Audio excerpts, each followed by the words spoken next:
Hi, today we're going to review the Prisma Visions Tarot 7th edition. Okay. Check natin yung box niya. Ang ganda. Oh, 'di ba? Panalo. Nagsi-shiny shimmering. Yun nga, box pa lang, pagsalat mo, alam mong maharlika na siya. Ayan. Ito yung likod.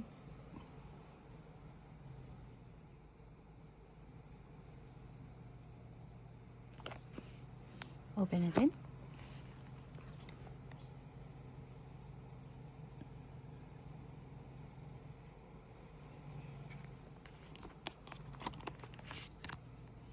Guidebook, parehas lang din nung una, yung light vision. Iba lang ang kulay, blue lang ito.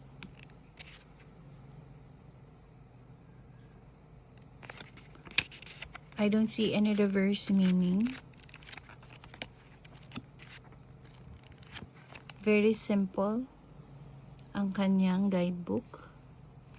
Yung kanyang guidebook is same ng kanyang box, yung texture. Para siyang soft hawakan na basta parang hindi ko siya ma-explain. Ito naman ay gold gilded. Ito yung loob. May paganan pa, oh. Okay. Check natin. Silver gilded naman ito. Wala pa ako natitry na silver gilded. Ay, meron pala. Tarot Star of Aquarius.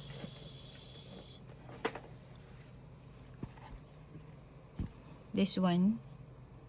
The Aquarius. Parang rainbow to eh. Pero hindi ko kasi ito madalas ginagamit. Part of collection ko lang. So, pero pag gilded, ang alam ko talaga, nag-fade yan siya. So, ayun, kumikinang-kinang pa, oh. Texture ng card, maganda yung quality, ang ganda, oh, diba? Ganitong klase ng card, yung maganda i-shuffle. Pwede ba tayo mag-reverse reading? I don't think so. Masyado siyang halata. Para sa akin, nakabaliktad ang mata, kaya carry lang naman na mag-reverse kayo. Parang kung hindi naman kayo oh, diba? Pero depende sa inyo. Okay, so magandang klaseng card siya. Ayan.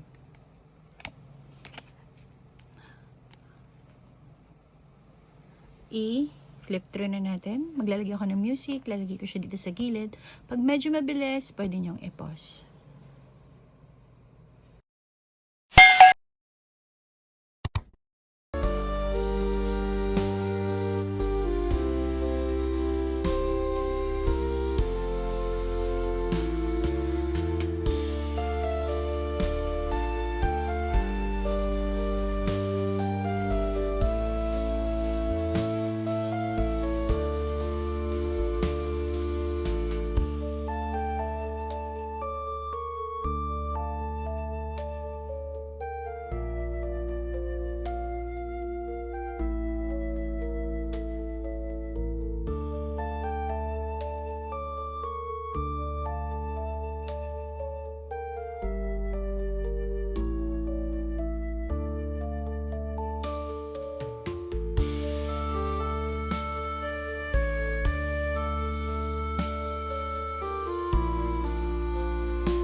Okay.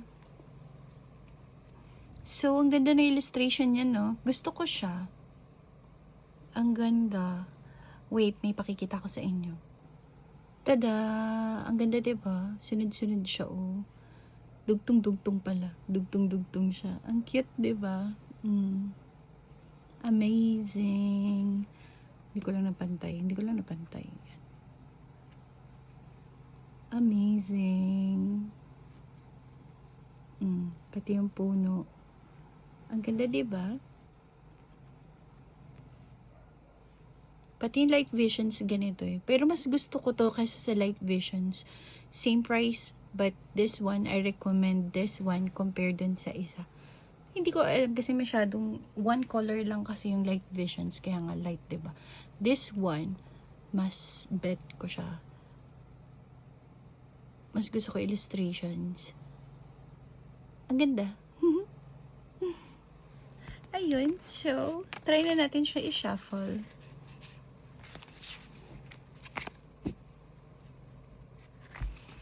Pero, tulad nung isa, ganitong klaseng cards, yung pakasarap i-shuffle. Sobrang swabe lang. Ayan, no. Ayan. Ang ganda. Pag ganito naman,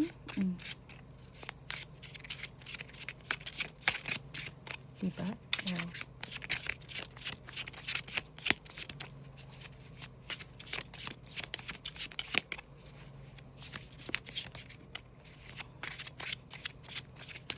Napasarap na. Pag ganito naman, try natin. May one extra card pala siya. Yung kanina. Hindi ko na mahanap. Pero Prisma something. Pag ganito. I love it. Dumudulas-dulas lang siya.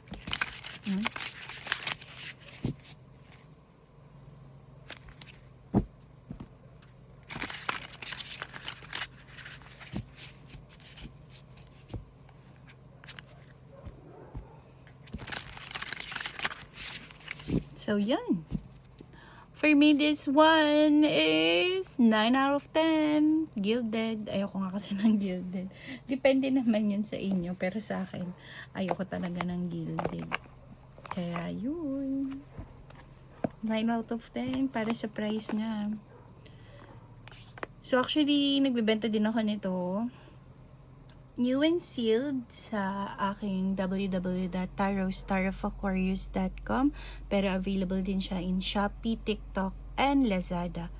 So if you have any tarot in mind that you want me to review first, just let me know. Unahin natin. Baka meron na ako.